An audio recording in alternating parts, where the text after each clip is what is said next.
Welcome to the MMA Roadshow, episode number 162. My name is John Morgan. Cold coffee is with me on an absolutely gorgeous Thursday afternoon, early evening here in Las Vegas. Yes. We're actually out on, what do you call this cold coffee? The Oasis? That's what I'm calling it today. Never really had a name for it, but yeah, it Oh, feels so like you an just Oasis. came up with that? Yeah. I thought the way you sold it was like... Well, that's because I believe it. Maybe it's one of those things I always called it like my Oasis, but I never officially like labeled it because it's... Well, it is officially labeled. It is. Cold Coffee's backyard, a.k.a. the Oasis.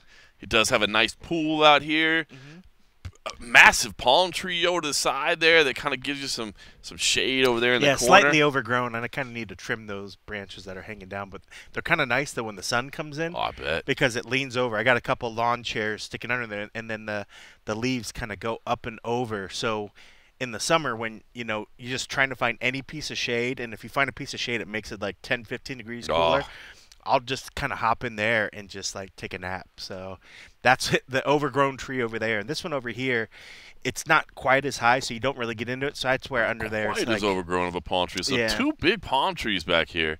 The pool, yeah, not one, but two grills side by side over there, Yeah. plus a smoker. yeah. I got, the gas one is the newer addition, and then the charcoal grill, and then the small little electric smoker.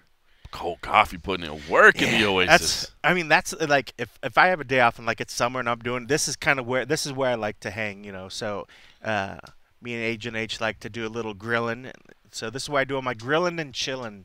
I like it. I like it. Well, it's a perfect day to do that. It is. I always tell people if you're going to come to Vegas, April or October, pick one of those 2 months, man. That's when the weather is just perfect. Of course, we're just into May right now, but we're still stealing a little bit of that. 80 degrees right now. We're stealing a little bit of that nice weather before it gets too hot. So, yeah, if you're ever coming out, April or October, pick those out. Now, I should say, it should be a Ballast Point home game today.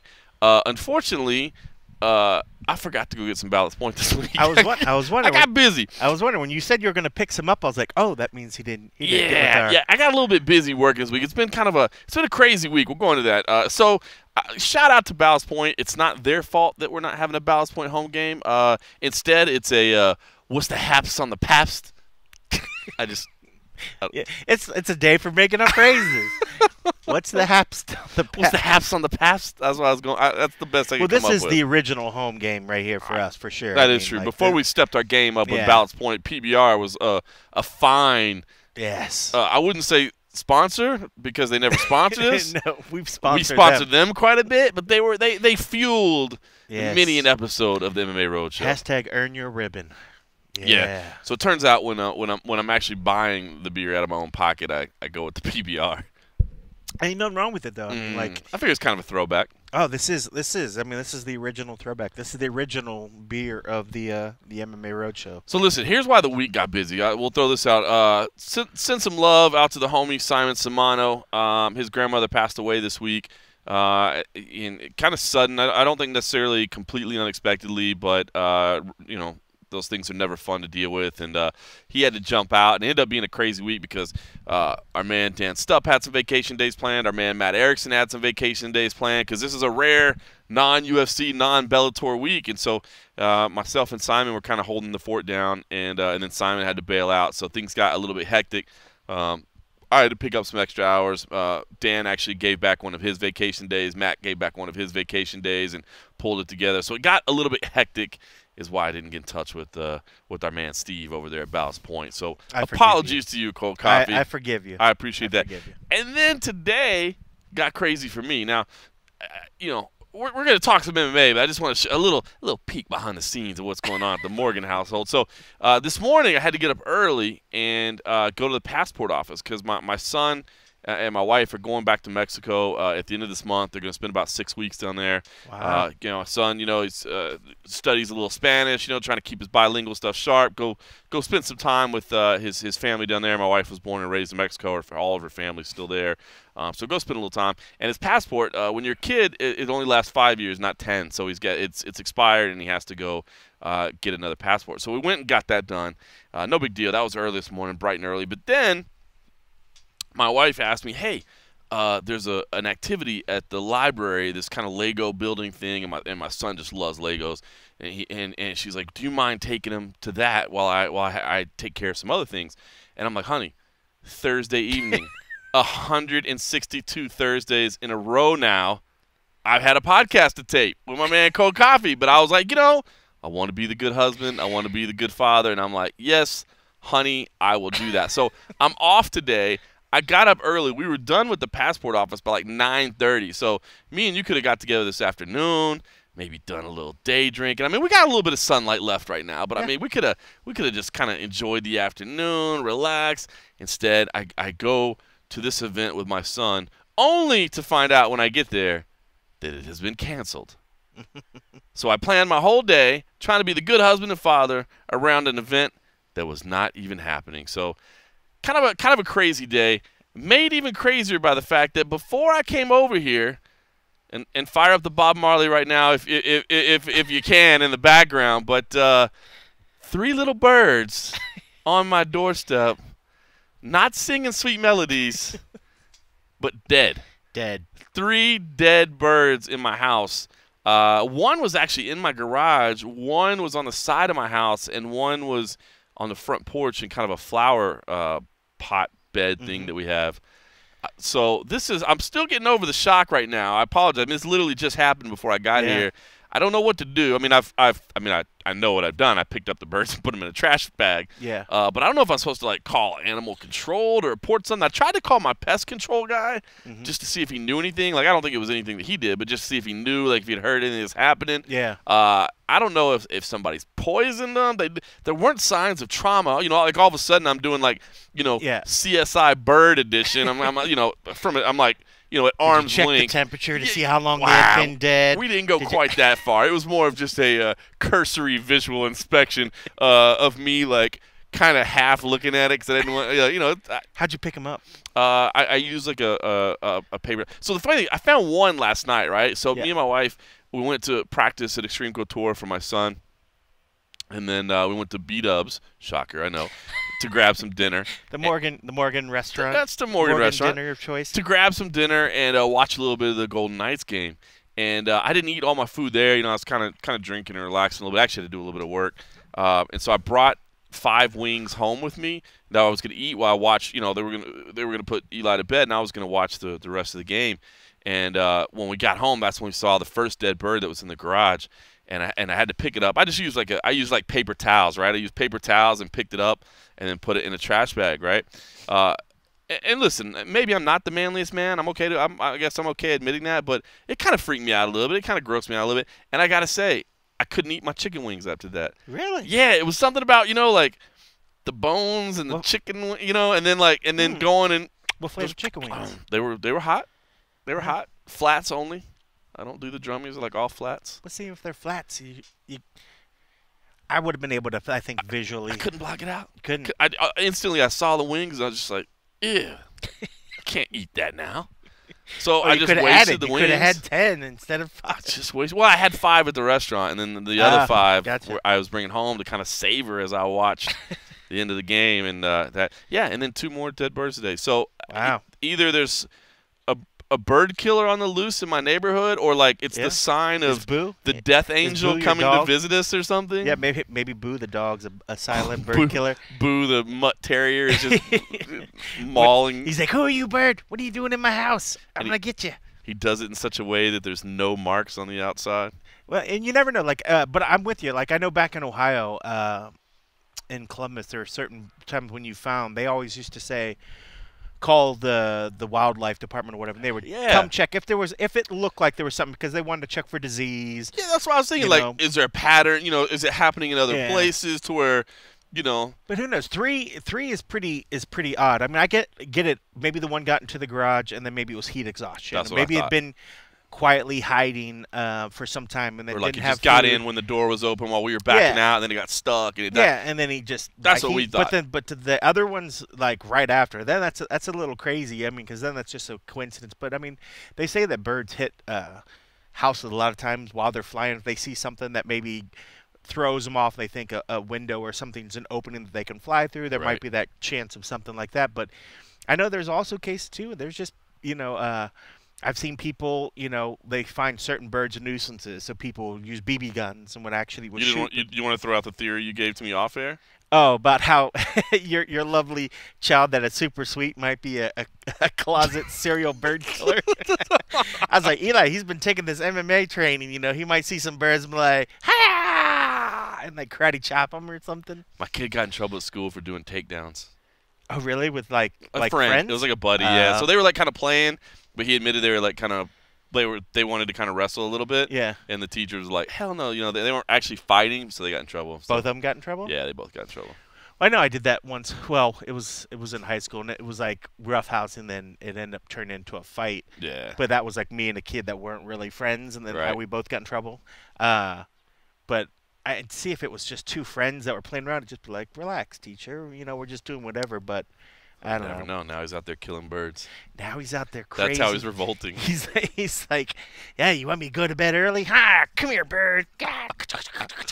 So that's what's going on in the Morgan household. I just thought I'd catch everybody up Now, to if date. you find more dead birds, I'm I'd watch the dog and I'll, keep an eye on Eli. Keep an eye out. Or keep an eye out for the neighbors, man.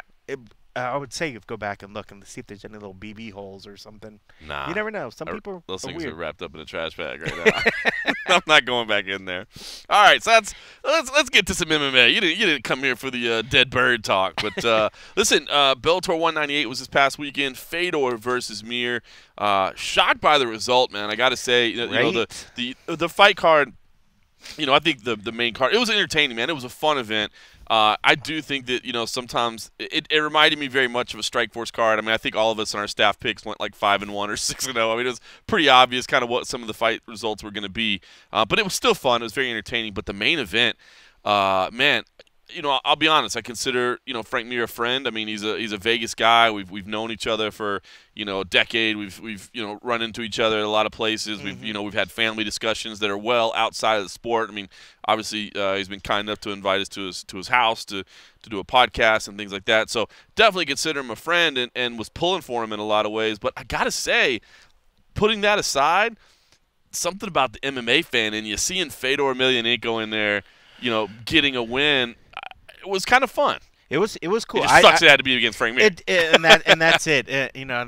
See, by sitting outside, you can smell the weed in the neighborhood too, which is good. I didn't know if we should mention that or not. Whatever. It's legal. It's fine. That's true. But no, I was completely. I admit, I thought Frank was going to starch Fedor. I thought he was going to just knock him out. But I mean, what Fedor was able to do, and it was interesting listening to Chael and them kind of set the show up beforehand and talking about Fedor's hand speed. And, you think of Fedor and you think what he did in his prime, and I kind of didn't really even think about his hand speed. I thought, yeah, he had good hands, but it's not going to be anything to worry about. But his hands were so sharp, and that uppercut that kind of caught Frank, which brought him down, was super sneaky and was super quick. And yeah, because in the live action, I was like, what punch did he catch him with? Exactly. I didn't see it at first. I had to see the replay before I saw the punch that landed. And I don't know if it was a matter of it was tendencies that he saw, and he knew that Frank was maybe going to kind of lunge in there, and he was either just one of those things like he's thinking, okay, at some point he's going to try to lunge and get me to take down. Be ready with an uppercut, and I think it was just, but for him, the way that he put that shot in without Frank actually doing a takedown was just super sharp and shows that his mind is still so there. Like Fedor is still operating at a super high level when it comes with his hands, especially that early in the game. Well, and I think Frank came out after us. We did an article on MMA Junkie, but he did it on his podcast where he kind of mentioned he thinks he got a little bit cocky, got a little bit careless. You know what I mean? Maybe he said that's kind of where the ring rust came in. Being away for 2 years was the timing and being a little over aggressive. And, he was being the over aggressive caught him. Because the fight started out going in his favor. Everything was going well early. He was doing the leg kicks. I thought that was smart. I was like, that's good, Frank. Use the leg kicks, and you'll have those hands, But you're right. He was pushing the pace. He was driving after, and he was chasing Fedor down, And I think Fedor was like, all right, walk into this, Crazy. There was such a size difference between them. There really, really was, man. I mean, I thought Frank was just going to beast him. I was really surprised. And you're right. I felt bad. I mean, I was happy for Fedor, but I've seen a lot more of Frank, when I was with the UFC. So I guess if there was one of the two fighters that I was closer with and Sure. probably had more affinity for, it was Mir, because I'm more familiar with Right. Mir's catalog of fights and just dealing with him over the years. So yeah, I was bummed for him. I felt really bad. I'm happy for Fedor to kind of prove a lot of people wrong, and he proved me wrong. He made me eat my words. I thought Frank was going to starch him, and I'll admit I was completely wrong and didn't think anything like what happened would happen. But yeah, I couldn't help but feel bad for Frank after that. And being good friends with his striking coach, knowing his family, not as well as you, but having been over to the house, meeting the family, you want all these fighters to do well, and you feel bad for him because with the time off, and I know he wanted to get back in there and get a win, because I think at these points, you really start questioning when is the end. Like if there's a guy that you clearly thought that you were better with, you were confident about it, and you should be confident with it, and then you went in there and got your shit handed to you in the first round, then you're like, wow, okay, maybe how I assess the situation isn't the same anymore. So we actually had a pretty interesting discussion on Sunday. So we do social media reactions every week after big fights, right? And Mike Bond puts those together. And one of the social media reactions, and it was actually the lead photo that we used on the site, was a picture of Frank laying in bed with two of his kids afterwards, after he'd been knocked out after the fight. And it was actually from his wife's Instagram account. She was the one that posted it. And Mike used that as our lead photo. And I actually clicked on it because I was like, wow, I want to see what the message is, like knowing what a family guy he is, and then knowing how disappointed he would have been and how emotional that is. And, of course, being a father myself, it kind of tugged at my heartstrings. And it turned out that we didn't even have, like, that post listed in our social media reaction. So I reached out to Mike, and I said, Mike, amazing photo that we have as a lead photo, but why don't we have it in the documentation here? He's like, oh, well, it's actually a private account. His wife's account is a private account, so we can't list it in there because it won't show up for anybody unless they happen to follow or whatever. And I'm like, well, why should we have something that's a private account? Like, if you've been approved to follow her, why should we rebroadcast that out to the world? Like, that you've been selected as a person that's allowed to see her content, and I don't think we should do that. And it was kind of an interesting discussion. But ultimately, I just made a decision. I pulled it down, and I switched it out with a picture of John Kavanaugh and Dylan Dennis, because I felt like it was kind of inappropriate for us to show a private account to the world. But it was kind of an interesting discussion. Mike was like, well, listen, we've, other stuff has been posted. It's not like she has like 4 followers and I'm one of them, But I don't know. Like, to me, like, it was such kind of a sensitive moment, and it was on the wife's account, not the athlete's account. Yeah. And it's a private account.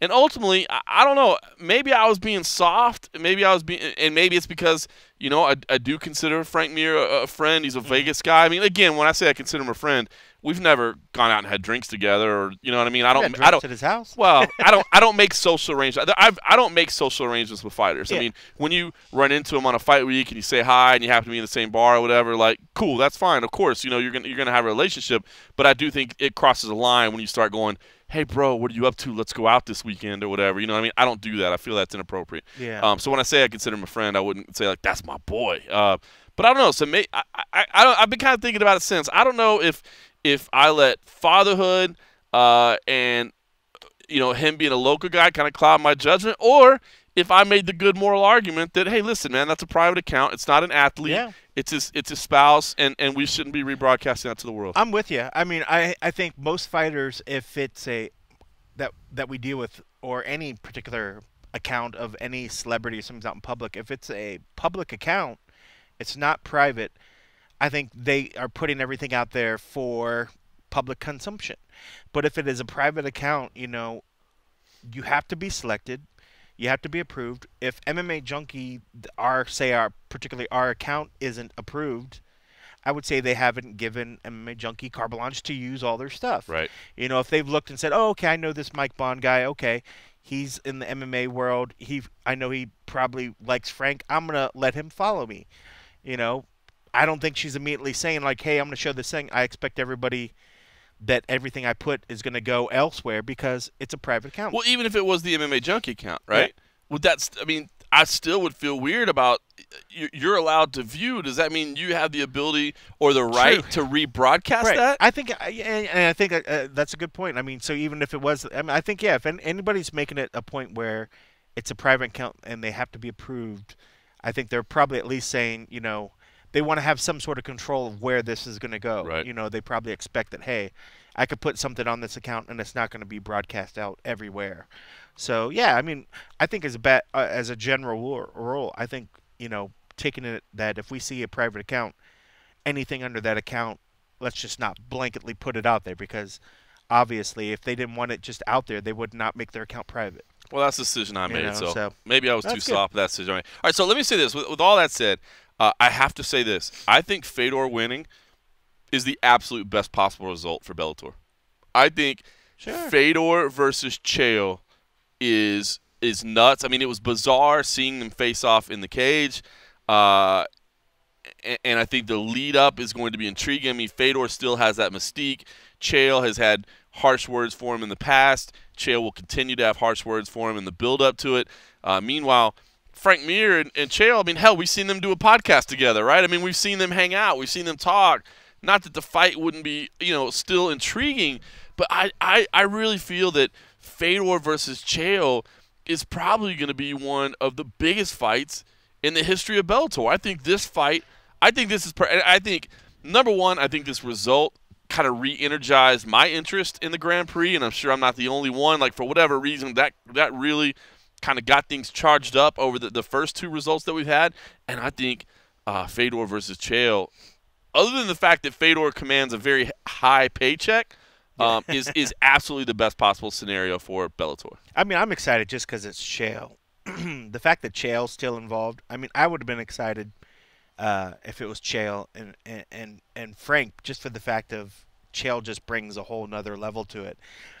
His shit talking and everything that he. But see, but that's what I'm saying. Would he trash talk? I mean, like I said, he tried getting podcasts and stuff. He's still. I think he would still find a way to politely rib the shit out of him. Right. If anything else, having a familiarity, he could pull stuff out that we probably wouldn't even expect, because he has a familiarity. Get the real close needle, like the sensitive spots. And just really get in there. Whereas, Fedor is just going to chuckle and laugh and kind of just say whatever. He'll understand a few of the things that Chael says immediately. So you're not going to get that initial reaction that you want. Like I bet when Chael was saying what he said up there, Fedor probably understood maybe 3 of the words that he said. Of course. Because one, I mean, if he had time to listen to it slowly, I'm sure he would have made it out.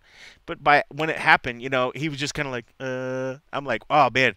Chael just zinged him, and Fedor just like, looking off, not even paying attention, which is one of those things that tends to happen when you have, an English speaker talking shit to a foreign guy, and then vice versa. The opponent just kind of tunes out, and they're like, whatever.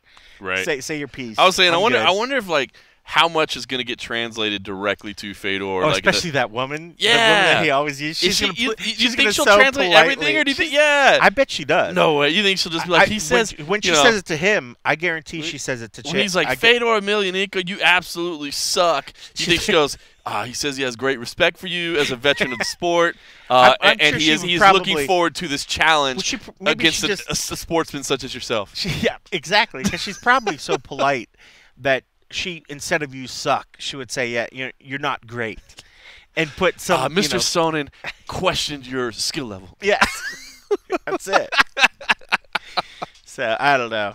She doesn't seem like she would be the one to really pass off shit talk. Where it's like if it's Alex Davis or they'll somebody translate they would Derek or somebody Yeah. they would translate it verbatim like what was going on.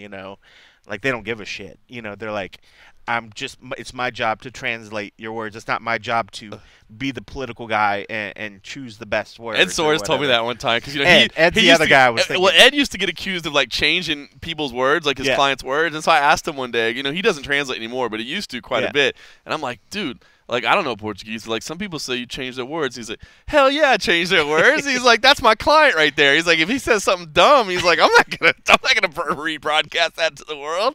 I was like, oh, all right, well, fair enough. Fair enough. I'm like, we probably shouldn't have managers as translators. That's probably not a good idea. Well, I tell you, I do love the idea of Fedor versus Chael. I mean, I think Fedor is the favorite, right? I mean, he's got to be after that performance. After what he did, I mean, I think Chael wanted or even said that he thought Frank would be much harder of an opponent, had more weapons. So I think, the thing about this is, I mean, like, Fedor's not going to be afraid of Chael's hands. He knows all he's got to do is stop the takedown. Right. But is he going to be able to stop the takedown? I just think it's a matter of Chael's going to have to weather one or two shots to get in there and grab hold of him. Can he get through him? And if he can get through those, he's going to take him down. Right. And he's just going to lay on him, do a few elbows, and the next thing you know, the round's over. And then rinse and repeat the same thing for 3 rounds. I was going to say, and I guess the bright side, if you're Chael, is you only got to do it for 3 rounds, not 5, right? I mean, even though these things are all main events, they're all 3-round fights. Yeah. I guess we haven't clarified, but I guess the final's got to be 5 rounds. I don't think I've asked that, but if the belt's on the line, it's probably belt's on the line. I would imagine they'll get their money's worth. I got to clarify that. Well, it's probably been reported somewhere, but I'll be honest, I don't remember. But I was thinking about that because you're right. He's going to try to take down, try to ride out on top. I guess it does play in his favor that he only has to do it 3 times instead of 5. Yeah, I mean, I don't know. If anything else, I think he's gonna be wary of those quick uppercuts, and he's gonna know that you can't discount Sneaky, his hands. man. But sneaky. The thing about Chael's not gonna try to make it a stand-up battle like Frank was trying to do it. Frank wanted to stand and he wanted to knock him out. He wanted to trade hands with him. Chael's not gonna want to do that. I mean, like he's smart enough to know. He knows where his strengths are when it comes, and he's gonna work to get him on the ground, because if he gets him on the ground, he immediately becomes a 400-pound sumo wrestler laying on top of you, and dudes just don't get him off, and I don't think he's got to worry about Fedor pulling some crazy submission out, right, that he needs to worry about, so. Yeah, it's not like Fedor's got submission abilities, yeah, but it's not like it's anything Chael hasn't seen at this point in his career. It's not like Fedor's got some kind of crazy evolved guard that we've never seen before. I mean, even his body type makes a lot of moves kind of difficult. So and at this point in the game, it'd be one thing if it was maybe 10, 15 years ago. Yeah. Like it's Chael's seen it at this point. Yeah. I will say this side note. Frank Mir, there's been some reports out there, and it's Frank's own words. He said he's a free agent, or he said he's allowed to go compete elsewhere. Yeah, didn't he said ABC or somebody? Listen, well, he wants to go fight for ACB, which he's done there. He's done commentary for them, and it makes sense. They're going to do shows here in the United States is their goal. They're trying to expand, and he's working with them, and it would make sense for him to fight with them. He's done commentary for them. He's been traveling over there. Obviously, they're based over in Russia and Chechnya.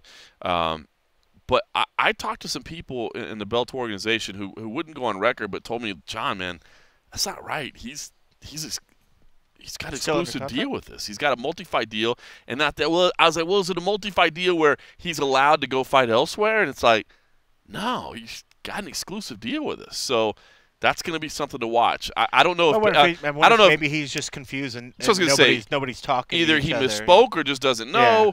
Or he's trying to posture because he wants. I mean, it would make sense for him to maybe go fight elsewhere. I'm sure he thinks he can get a big paycheck, and he said it, on the podcast. Is that on the Phone Booth Fighting podcast?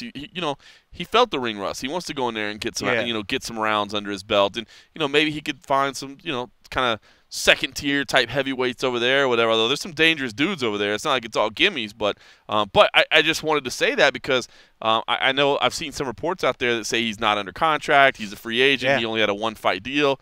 It's not true. First of all, everybody should have realized it doesn't make sense. You don't go into a tournament with a 1-fight deal. Yeah. See, bells and whistles, like alarms, should have been going off. If anybody wrote or reported that he's a free agent, no organization would sign somebody into a 1-fight deal going into a tournament.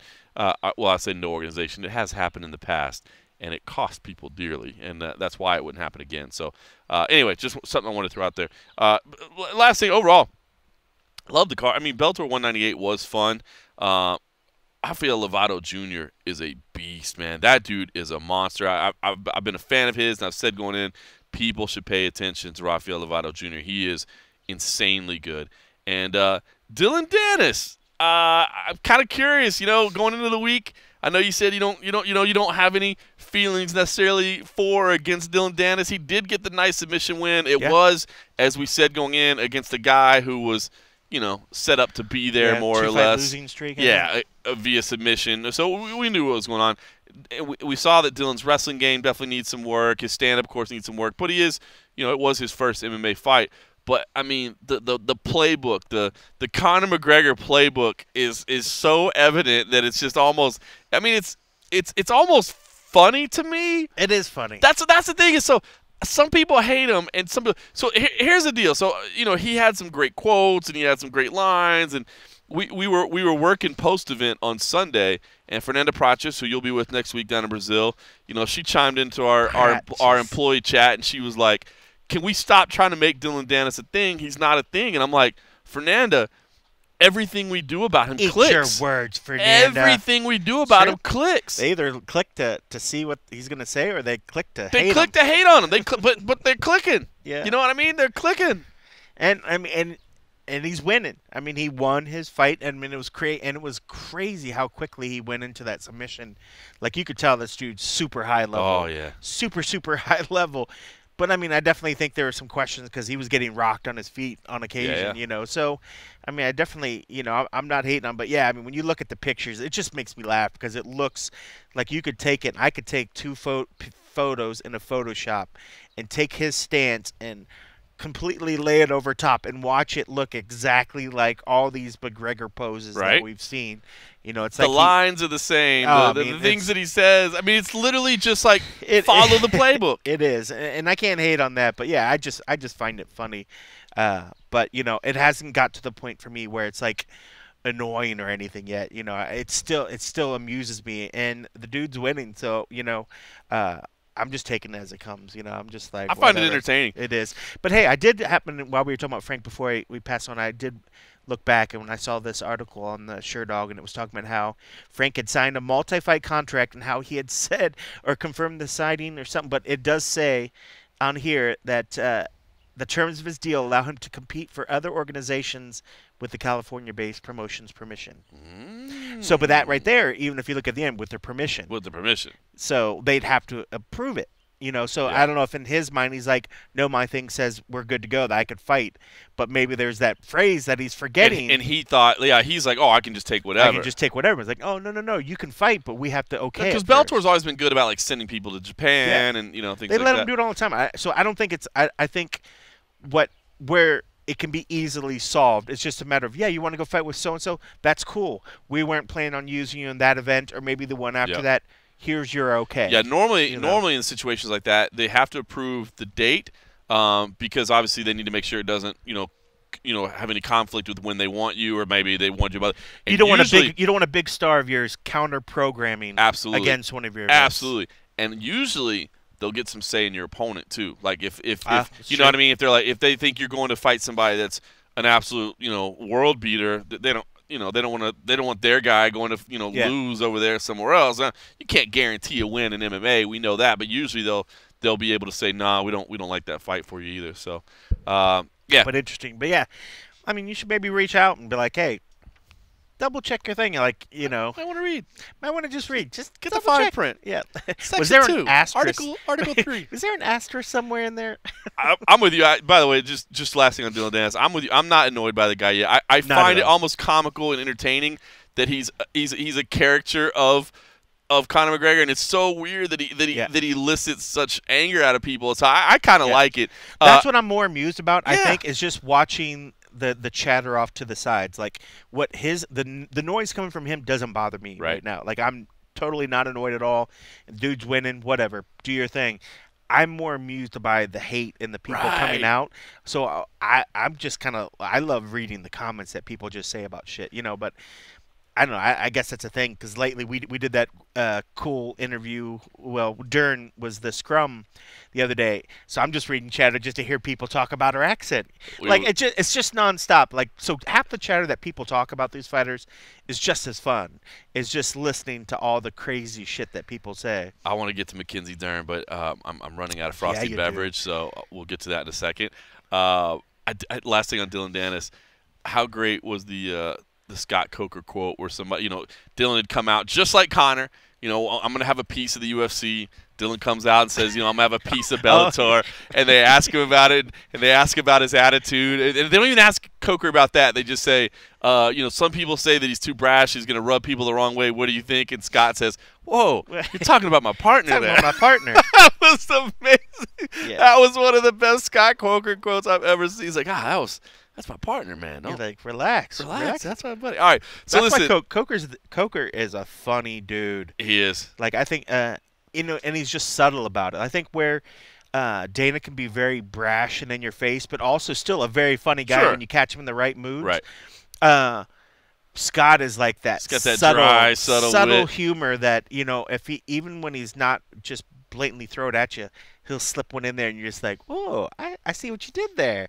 I hate that you have the beard now because you can't be mistaken for Coker anymore. That's why I grew it out, because people were kind of like Anik and Schaller were getting mistaken for each other. I was like, I don't want to go to a Bellator event, work at a Bellator event, and have somebody tap me on the shoulder and complain about the fight card or something like that. Which they didn't complain about the fight card. No, but they're asking. Get called Mr. Coker. They're asking me like why I was sitting there. They're asking me about the thing, Mr. Coker. I was like, seriously. Seriously. Oh, that's great. All right, listen, we do need to refresh on these frosty beverages out here in next time we stay Oasis. We stay at his hotel. Drinks on. Oh yes, Mr. Coker. That'd be the Coker tab. The Coker tab. Just slip a couple drinks on there. I like where you go with that. All right, so while we refresh, I want to stick with the Bellator theme. Had a chance to speak with Aaron Pico, who fights next week at Bellator 199. They're coming right back to action. Aaron Pico, another one of these up-and-coming studs that I'm increasingly becoming a fan of. I know he had all the hype going in, but sometimes you don't buy into the hype right away. And of course, he had the loss right away. But I think this guy's just getting better and better and better. So man, they're giving a guy that doesn't even have a pro fight. No, it's just I haven't updated that yet. Oh, okay. That's our fighter pages need some help sometimes. I work on them. I work on them, but it's me working on them. So thanks for throwing me under the bus, Cold Coffee. Well, you threw yourself under the bus. He actually has like 28 pro fights. Oh, does he? Yeah, just none in major organizations. This is his Bellator debut. So anyway. So we don't count the other ones. We could just leave it 0-0. We'll just edit that out. No. You know us. We don't edit shit. We don't edit nothing. We'll fix that. All right, let's go refresh some frosty beverages. While we do that, here is Aaron Pico. Mr. Pico, how you doing, sir? I'm doing good, John. How are you? I'm doing real well, man. Hey, I appreciate you doing this, man. I know you're a busy guy right now, so thank you very much. No problem. Well, let's talk about the opportunity here, man. Fighting in California for a third time. I wanted to ask you about that experience. I mean, are you enjoying being, kind of the hometown guy again, or were you hoping your career would take you different places and get out on the road a little bit? No, I feel good fighting in California. I've spent so much time traveling all over the world, and it was great, but I love fighting in California. Obviously, all my family can come. They can see me fight. I can be with them, and that's the most important thing, for them to be able to watch me. Like I said, I've traveled the world. I've been all over, competed. And I love fighting in California, too, because I love the weight rules. I like that you have to weigh in before the fight. There's a certain percentage that you can't be over. I think that works great to my advantage. So anytime I get to fight in California, it's always a good time. That's an interesting point, man. I mean, obviously, Andy Foster is trying to get that system out everywhere. You fought under it a handful of times. Of course, you've been cutting your weight your whole life, but you think it's a good system? You think it's the way we need to go all across martial arts? I love it. I love that you have to weigh in. It works to my advantage for sure. For me, I've been working with Sam Calavita for about over a year now for my nutritionist. My nutrition and strength and conditioning, and it's been great. I always say I don't use the term cut weight. I just have to weigh a certain amount and step on the scale, and I'm good. Because I don't cut weight. I just eat the right things. I eat very, very healthy, and that's just the lifestyle I live. There's no time where I say, okay, well, now I have to diet and get down. No, I just eat grass-fed, organic stuff all year round, so I don't have to do that to my body. Because at the end of the day, keep sucking 30 pounds every time, up and down, up and down. You got to think about your future when you're 40 years old. How's your body gonna like that? So for me, I don't use that term cut weight. I just show up, make my weight, and fight. So having those rules implicated for California just works to my advantage. I think it's safer for the fighters, but at the end of the day, you're going to get ding-dongs that are going to cut weight no matter what and find a way around it. But I think we can do the best. If they can try to have as much rules as possible, it works out great. You know, it's funny. You kind of touched on something I wanted to ask you anyway, but, talking about your health and just the way you do it. I mean, you are such a young guy. Do you feel like you'll grow out of featherweight at some point? Or if you say that, you're not a guy that cuts weight, you kind of just keep yourself healthy. I mean, do you feel like featherweight could be your home forever? To be honest with you, I feel very, very good at featherweight. I worked with Sam Calavita, and making 145 before actually was really, really hard for me. But since I changed my whole lifestyle, my eating, my juicing, all the different things that are in the stuff that we eat today, get rid of it and start eating, just clean stuff, my weight has stabilized so well. And it's the 146 is actually very, very easy for me to make. So yeah, it's a perfect weight for me. And I've been wrestling at 145. It's been like 4 years since I've been at 145. So I think it's a perfect weight for me right now. Definitely. At 155, I always say 155 is very, very hard for me because I have to keep on so much weight. And it just kind of sucks. I feel slower. I get a little bit more tired in training, but as soon as my body starts to lean out, I just feel so good. Like, I can go all day. It's really good. My coaches are always like, man, do you ever get tired? I say, no, I feel good. That's fantastic. Well, let's talk about this fight. I mean, here you are, you're 4 fights into the career now. You've had to deal with a lot of attention, a lot of expectations, all those things. But, 4 fights in, do you feel like you're really kind of settling in now and getting comfortable and really finding your way? Absolutely. I've come a long way in the 11 months that I've been fighting. I haven't even been a pro a year, and I feel like I've made so many gains inside and outside inside and outside the cage. At first I didn't know how it works, how you go to the hotel and check in and do all this stuff. But in reality, it might not make a difference, but it does make a difference. Just knowing where everything is at, knowing how the process works, showing up to the fight, the hours leading up to the fight. So now that I have some experience under my belt, for sure, I feel like I'm a veteran. It kind of sounds funny because it's good. I've had a lot of attention. I fought on the biggest card Bellator's had is in Madison Square Garden. It's been the biggest on pay-per-view, my first fight. So, I mean, everything else now, I'm just kind of getting used to it. Yeah. I'm going to fight at the Forum. I'm going to fight at Madison Square Garden. I'm going to fight at SAP Center. This seems kind of normal, but I like it that way. That's what I was going to ask. I mean, it's funny because it's kind of the way I was thinking about it too. Like, almost like you're just now one of the guys, which I know you don't want to just be a fighter. I mean, you want to be a superstar, right? I mean, you want to be a champion. You want to be all those things. But I did feel like people treated you as almost like this freak, spectacle show. Is he going to perform? Is he not? And now, a year later, 4 fights in, now I feel like people are really looking at you as just, okay, yes, he's a contender. Let's see where he stacks up in the division. I wonder if you kind of welcome that. I mean, yes, the attention is probably great, but you kind of probably want to be seen as one of the guys as well, right? 100%. I mean, my first fight, it was like I was fighting for a world title. It's like, hey, I gotta prove myself, So I was never felt like I obviously made it. I'm not a world champion. I haven't defended my belt. I haven't even won a world championship. There's so much that I got to do. I have to prove. I'm like my dad always says, I'm a hunter. I'll never become a farmer. I gotta hunt. You have to hunt, and that's the way that I'm approaching my career. I never want to stay settled. I want to be a hunter and just keep going, keep building, get my title and defend it. That's how you become a legend, by defending your title. And yeah, for sure. After the first one, it was kind of like, okay, now I got to just breathe a little bit. I know what to expect. It was the biggest card. It was a pay-per-view. So what's the worst that could possibly happen? The worst that could possibly happen happened. So now I just get on with it and keep improving. And so far, so good. Yeah. Talk about Lee Morrison. I mean, here's a guy that's 27 fights into his career, but, he's making his Bellator debut. What did you know about the guy? I mean, did you know anything when they give you the name? How does that process go with you? Yeah, for sure. They give you a name. I look him up, and you start game planning on how to beat him. I know he's a very tough guy. He's a ex-wrestler. He's got a wealth of experience. But I have youth on my side. I've had a lot of training. I've made so many gains in the 11 months that I've been a professional. So I'm ready. I'm ready for everything that he throws at me. I've seen it in the gym. I've gone over it time and time again. Now for me, it's just relaxing and doing what I do best. We hear stories behind the scenes about how hard it is to matchmake for you. The guys just don't want to fight you because you're so early in your career, and I guess maybe they feel like there's nothing to gain and everything to lose. What I mean, do you hear these stories? I mean, do you hear how many guys turn you down and how tough it is for them to find you opponents? And what do you think if you do hear that stuff? Honestly, to be honest with you, I just stay in my lane and train.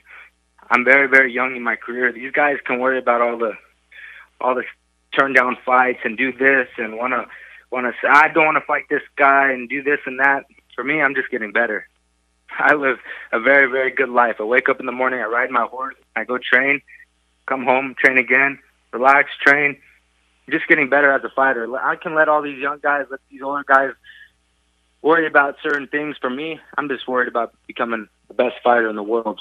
So I know I'm going to have a lot of guys turning down fights, but I respect the guys that take the fights because at the end of the day, they're giving me the opportunity to become a better fighter. And you know what? My hat's off to them. I take nobody lightly, and I just train my ass off. That's what I do. Yeah, well, you're making some impressive improvements in a year, that's for sure. I mean, I know you don't want to look past this fight at all, but what is the plan right now? I mean, pretty soon, another couple wins, and it may be time for you to challenge for that world title. It may be time to be in those championship discussions. So give me an idea how you see your career progressing, assuming you pick up another win on May 12th. For sure. I'm after each fight, I want to get closer and closer for the title. If they told me, hey, next weekend you're going to fight for a world title, I'll say, okay, I'm ready to go. I feel I'm ready. I feel I can contend for a world title. I have to just take it slow. I'm young. I have nothing. I have no rush or anything like that. The only thing I can possibly do and control is get better. I'm not going to be going on camera saying, oh, I deserve this, I deserve that, this and that. No. For me, when my time comes and I get that phone call, I'll be ready for a world title. But all I can do control right now is becoming the best fighter in the world. And slowly I'll inch my way up, and I'll get that phone call, say, hey, you're fighting for a world title, and I'll be ready. Trust me. When that phone rings to say, hey, Pico, you're fighting for a world title, I will be ready. We will be ready. The team. I don't like to say I because there's so many people on my team that help me. I don't like that because it's we will be ready. Fantastic. Well, I know this is another big opportunity for you, man. Another chance to make a big statement. What do you think? I mean, when you close your eyes and play this one out, are you going to go out there and get it done with another one of these devastating first round knockouts? I can't give away all the secrets. You got to tune in. Fair enough, my man. Fair enough. I appreciate the time, brother. Any last thoughts, messages, anything like that we can get out there for you? No, I just thank you for everybody for tuning in, and make sure you guys watch May 12th live on Paramount.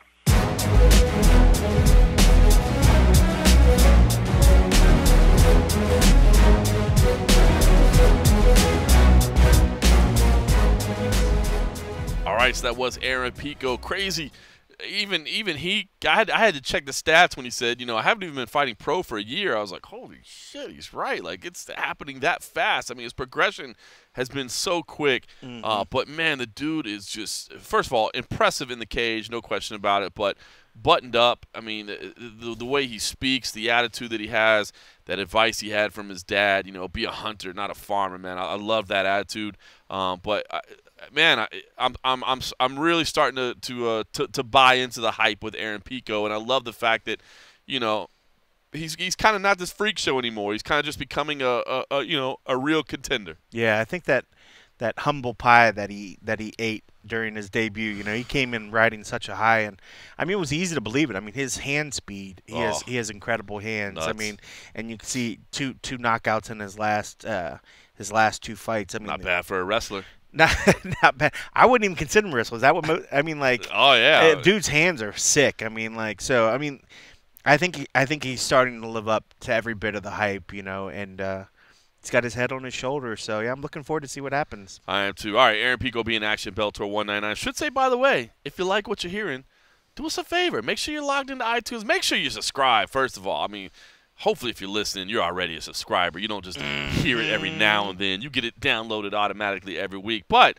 if you aren't, make sure you subscribe. And if you are, jump in real quick. Just give us a little feedback. If you can leave us 5 stars in there, that'd be awesome. If not, leave us whatever you can. If you got any feedback, positive or negative, hopefully positive, we'd love to hear from you. Of course, tell other people about it as well. But just the positive stuff. Just the negative stuff. See, I've installed this new thing on the site where if you have any bad thoughts, just thank them. You don't even have to write them out, and it comes straight to me. There you go. Just think the negative thoughts. Just think the negative thoughts. You don't have to actually put them out. Nah. Hurt our feelings. No. Show it out to the rest of the world. No. Leave us good feedback. We appreciate that. And I did want to say that I know the other day, because I've been working to push this out on different ones, and I know talking to our good man Abby Subban over in the UK, they use something called Deezer, which every time I say it, I want to say D's nuts. But now we are on Deezer as well. Do you know what Deezer? So this will bring the total. Well, we're on now. I ruined it. I tossed up Deezer and you can't get off it. So now you can find us on the Apple Podcasts. You can find us on Spotify. We're on Google Play. We're still on Stitcher, D's Nuts, and Radio Public. SoundCloud, we hope to get back on SoundCloud one day. We'll get it sorted out and we'll get back on SoundCloud. But all these other ones automatically kind of do it. We put them in one place and it kind of goes everywhere, so it kind of makes it nice and easy. And but yeah, so we're out there. So I want to let all you people that are listening over in the UK and know what Deezer is. Not D's Nuts. Deezer Nuts. You can find us on Deezer now as well. That's great. That's fantastic. Yeah. And I should say, listen, we still have the Patreon working as well. I haven't pushed it because I need to grasp what we can offer Cold Coffee. I got to work, dude. It's been so busy and hectic lately. But that's another big thing. I want it to be family, man. I want it to be family. I want that to be something special. And, so I haven't been pushing that. But that does exist. Patreon.com, the MMA Roadshow is there as well. But at least the rest of these, Patreon.com, that can help us pay to get it on SoundCloud and things like that again. So these are the things that we can do. I should give you some, because I still have some of those koozies that we'll have to carry. So any of the Patreon members show up one of these events, because we've always said that at certain levels there's an open mic always for you guys, and that always still there. But that'd be a good way if you're currently one of the patrons and we're in your town, make sure you hit us up beforehand and let us know, and we got a koozie with your name on it. And I want to do stuff like I want to grab some merchandise and stuff when we're at events and share those with them. But I want to do more than that. I want to be able to do some added content, some special stuff, behind the scenes stuff or whatever. But it has been pretty hectic lately. But I want to figure that out. But that's why I haven't pushed that. It still exists and we're still committed to it. But I don't want to just come with a handout and saying here's my charity option. But I want to do it the right way. So yeah, you pay enough, you get to see Deezer. Ridiculous. I know you started. Now I can't stop thinking D's Nuts or ways to work the words D's Nuts in conversation. Well, speaking of things that you can't stop thinking of, talk about this media lunch. Mackenzie Dern and Kelvin Gastelum, you did, despite it being a non-UFC and non-Bellator week, that does not mean that you stayed at home. You did make the day trip out to L.A., the quick flight out there and back. And you got to sit down with them, and I tell you what, I want to talk a little bit about Mackenzie Dern because I did, she said some interesting stuff, and I was able to gather some interesting information behind the scenes as well. But I just kind of want to get your take on her. You've been around her a couple times now, but also I wanted to get your take, I guess, on why is everybody so fascinated with her accent, and whether it's fake, whether it's real. And I don't even, this is what I don't get, okay? What I don't get, I understand people poke a little fun at her or whatever. I think you found today, you stumbled upon Tara LaRosa talking trash about her on social media, or not necessarily talking trash, but I guess it was a meme of how to unlearn English. And had Mackenzie Dern's picture translated from English to Portuguese back into English by George Gurgel or something, I think is what it said on there. I didn't actually even read that. It's a funny meme. I'm not going to lie. It's actually pretty funny. But this is what I kind of don't understand the fascination with her accent to begin with. But then on top of that, people say that her accent is fake or she's faking it. And then I don't what in God's name would be accomplished by having a fake accent? That's what I don't get. Yeah. I guess for me, when I was first introduced to Dern was relatively recent. So her accent as it is now is what I've always heard her speaking. The only time I hear anything different is when I went back and see all the stuff that people bitch about. People, in this video that I sent you that you had already seen, it was on YouTube, and it was like titled like the evolution of a compilation Mackenzie of interviews. Accent. Yeah, it goes back to like 2010, and then by the end of it, it had stopped in like 2017, and you kind of pretty much get what you get now. It's amazing to see how at the 2010, I can see where people are fired up because it sounded like a teen girl just talking like English, kind like of a Valley English. Girl or whatever. Yeah, they termed it like the Valley Girl or whatever. But I mean, and we've heard the conversation. We've talked to people that are bilingual speakers, and it's easy if you're switching between two to have an accent, stick. And if you're living a lot of times in a certain area, it's easy to pick up. I mean, like, I get it where some people are like, well, I've lived in places and I never picked up an accent. I have a brother-in-law who is from Ohio like me, but he's lived in the South for 20 some years, and he has the god-awfulest Southern hick accent now that my sister-in-law that married my brother, they live up in that awful state of Michigan. She can't even understand him sometimes. Like, she's English. And so she's like, there's sometimes they're talking. She thinks that when he talks, he sounds like the guy in the King of the Hill, where he's like, oh, man, what's that saying about that? Boomhauer? Boomhauer. Isn't that his name? So she's always like, Jeff sounds like Boomhauer. And I can get it where some people don't understand, but... And it's not like that he's faking it or whatever. Depending on how you just picked it up from you pick it up, and you can immerse yourself in the culture, and then next thing you know, you're picking up the mannerisms, you're picking up the phrasings, and people are just. I mean, I guess what do people gets care most just to people, hate? I mean, is that? I think just people love to hate and talk shit. And probably some of these people have never traveled. They probably have never seen people that have how changes happen when you live in other things. But I think it's just people love to hate on things. They see a cute girl and they either want to bitch about her looks and say that she's either whatever about looks, and they either look at their looks, and then part of that is they're looking at how she sounds, and then they why somebody even wants to go back and look at the way somebody talks outside of going back and maybe looking at her fighting. I can see where if they're like, okay, I want to see her fighting, right, her jiu-jitsu. And maybe in the course of that, they're like, wow, that's so weird. We're watching her old jiu-jitsu, and she sounds a little bit different. But I feel like so many people now are just infatuated with how she's talked that they don't even look at this life that she is, this incredible life that she's lived in the jiu-jitsu world. I know. She's truly a legend. I mean, she's the daughter of a legend, and she's a legend herself. No, is it a daughter or stepdaughter? Oh, was it a stepdaughter? I thought somebody, I don't know, and this is me trying to read about it. I didn't know. That's what I'm trying to read. Like, and this could be, I'm wrong, but then some people are saying, like, oh, it was a stepdad and not her biological dad. But I don't know if that's true. Because Megaton, Wellington Diaz is her father. I didn't know that was her stepfather. But then why is there different last names? Well, that's just like the Brazilian thing, right? Where they. But why wouldn't she? Most people would ride the coattails of their father and have the same last name as the father. I don't think Fernanda's last name is actually Praches. I know what her actual last name is. That's not it. Yeah. Was her dad a legend? Maybe she wanted to make her own path. Maybe.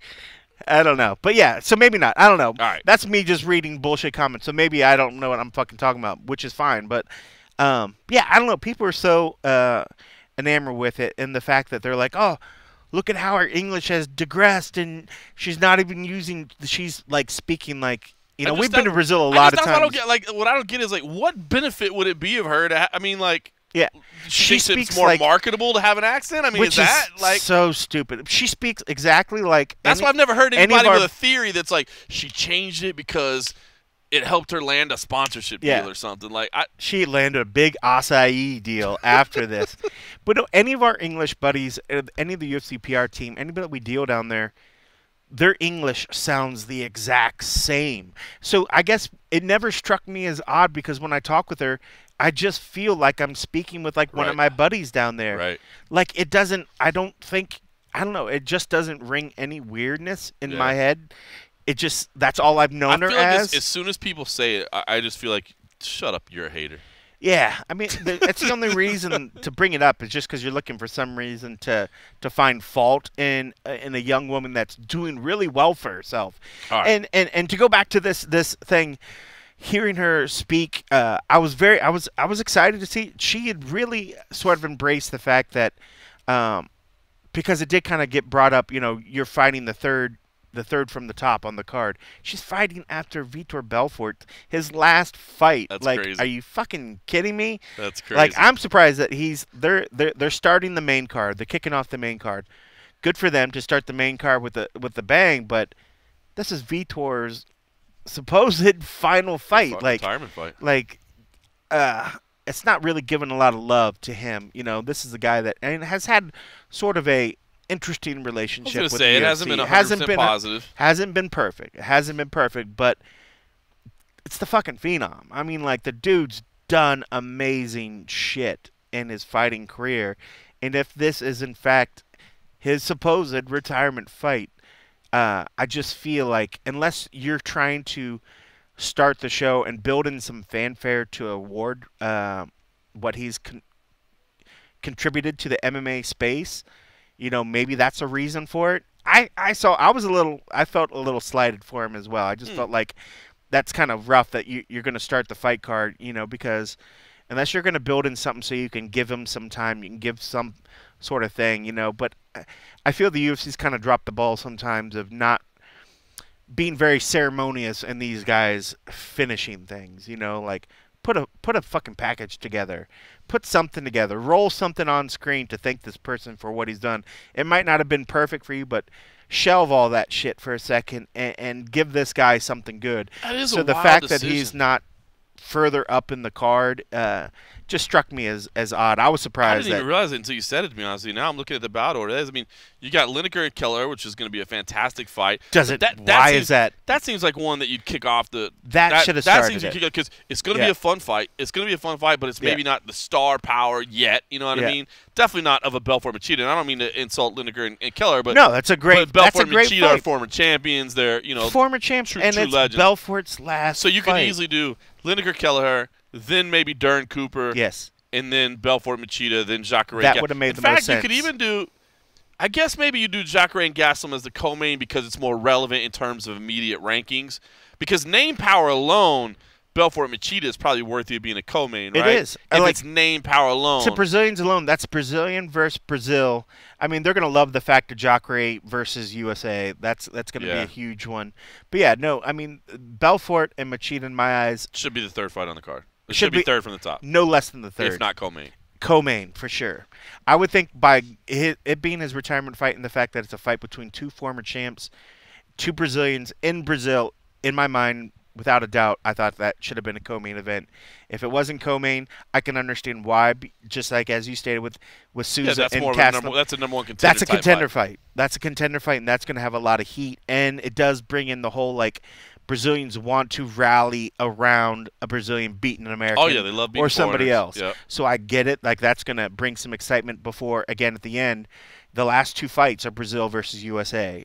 I mean, they'll probably sort of feel like Dern Cooper is Brazil versus USA. And maybe the only fear is that they thought, like, oh, the Brazilians might feel sort of tepid because it's Brazil versus Brazil. But these are two legends. Yeah.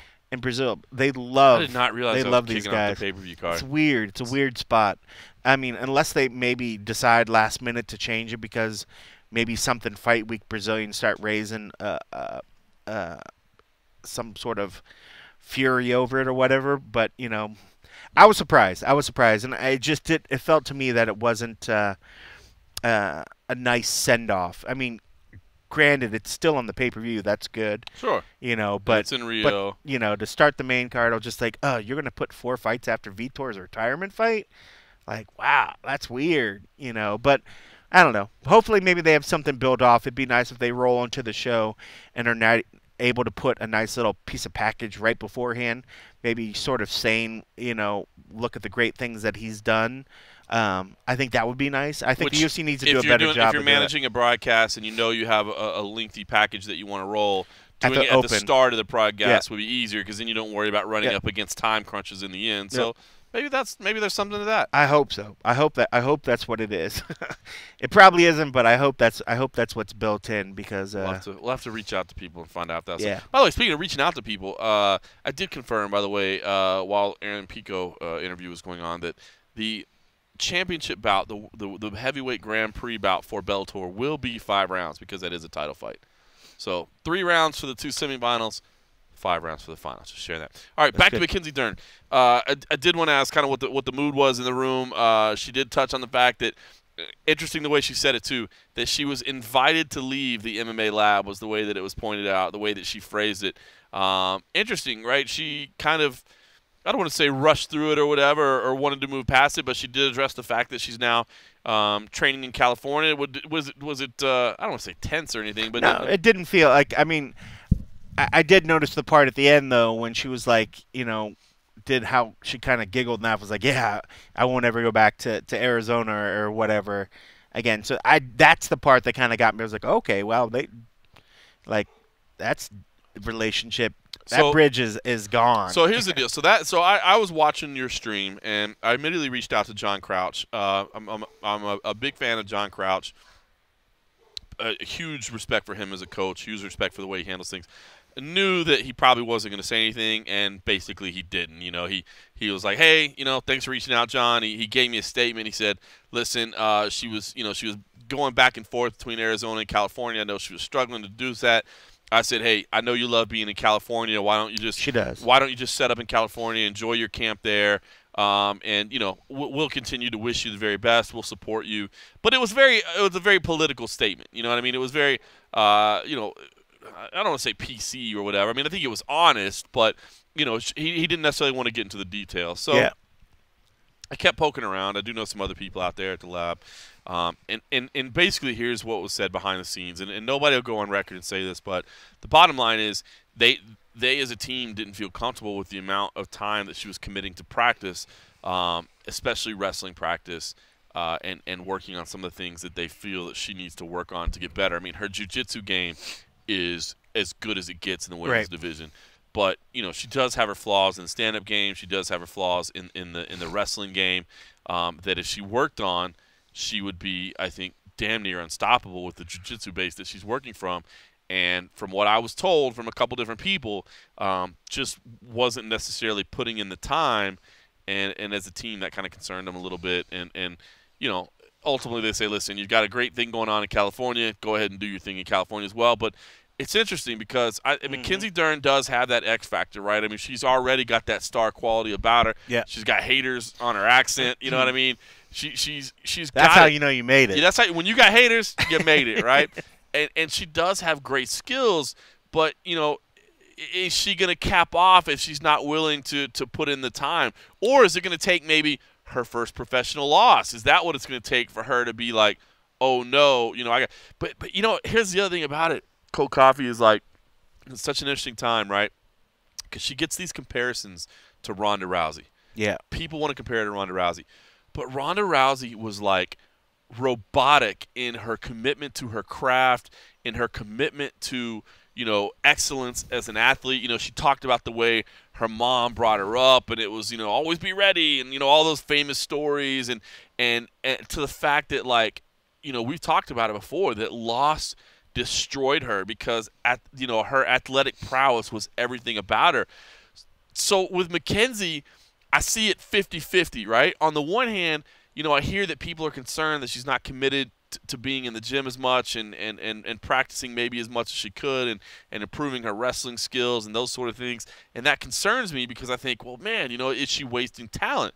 But on the other hand, you might say, is she doing the best thing for herself where she says, look, I like going to the beach. I like getting my mind off of fighting. I like being away and having a personal life and having like a real life so that this sport isn't everything to me. And I wonder if that's healthy. So I think that is the thing that I'm so intrigued about right now is she potentially wasting talent, or is she striking a healthy balance between fighting and life?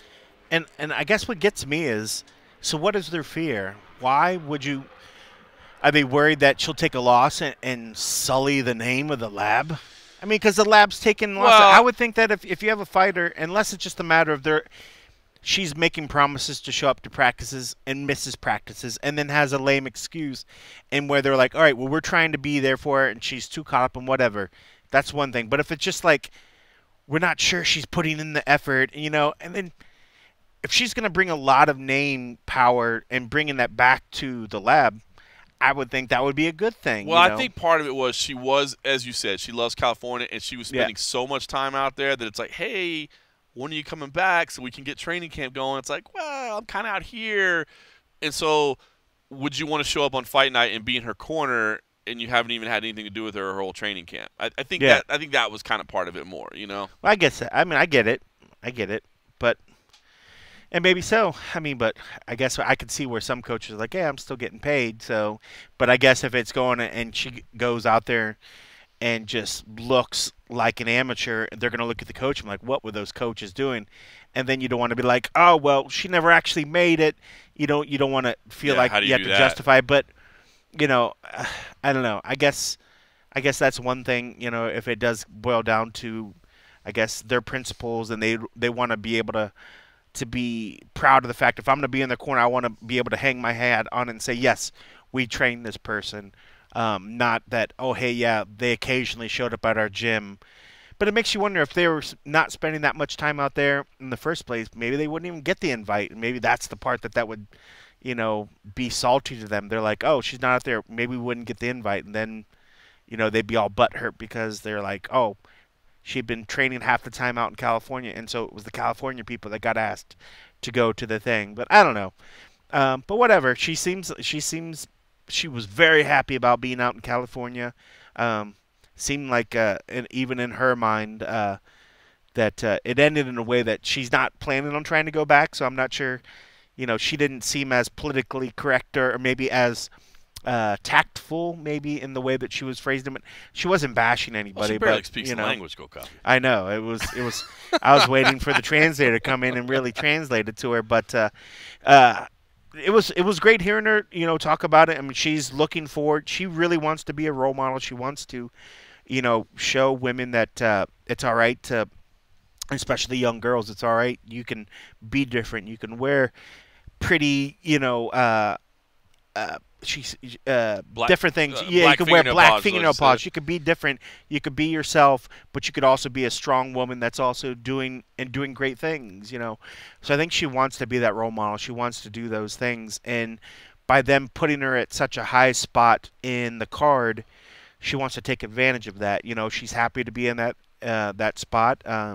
She's excited for it, but she realized that a lot of people are going to be looking at him like, why are you there? But she's not trying to put pressure on herself, so that's good. Which I would think that it would. And that was one thing I wanted to bring up. Well, and I wanted to be like, you're fighting before. That's one of the reasons I was really looking at the card and was really surprised about Vitor, because at one point I thought Vitor fight was right before their fight, and then I saw it was 2 fights ahead. But I was like, it's Vitor, a legend in Brazil, fighting against another legend, and here you are coming to fight your second UFC fight. It kind of felt like what they did when they were throwing Cynthia Cavillo up there. Her first 3 fights or something were like pay-per-view fights, main card, but she was kicking ass, and so I don't know. I mean, I think the UFC, they need to, they're certainly not lacking in stars, but they are lacking in a sense those really star power people that people just rally around. So I think a lot of times they maybe are guilty of rushing to grab somebody and throw them into that spotlight. You know what? But I do like that. I think you have to strike while the iron's hot. Like the O'Malleys of the world. You know what I mean? Like, if you slow play in this game, people start losing, or people start, why do I only care about this guy now if he's already had 10 UFC fights? Whatever. Right. I mean, I do think you have to jump on the train early if you're the UFC. And I think the Brazilians are gonna love the fact. I mean, they're gonna rally around her, and if they can end that card with 3 Brazilian wins, Brazil is gonna be so absolutely stoked for this event. I mean, one, it's a pay-per-view. It's not some random fight night. It's not some random whatever down there.